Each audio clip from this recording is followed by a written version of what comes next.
We're getting ready here to remove this BMW taillight. The first thing that we'll do is disconnect the wire harness. You press it on the back here. As you keep it pressed, you just pull out. So that'll disconnect it.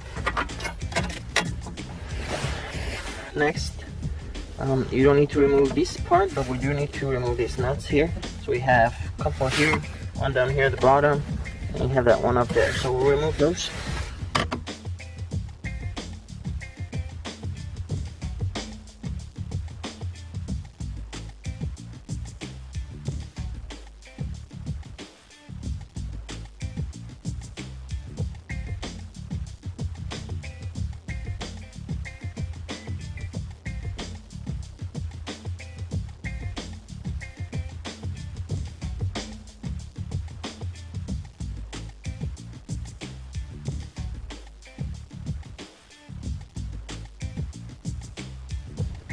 Now we're getting ready to reinstall the taillight on this BMW.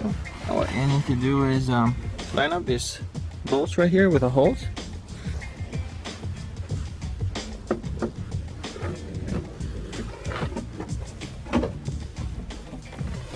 Press the taillight all the way in, make sure that's sitting properly. Once you do that, then we'll have these 8mm nuts that we need to reinstall in the back.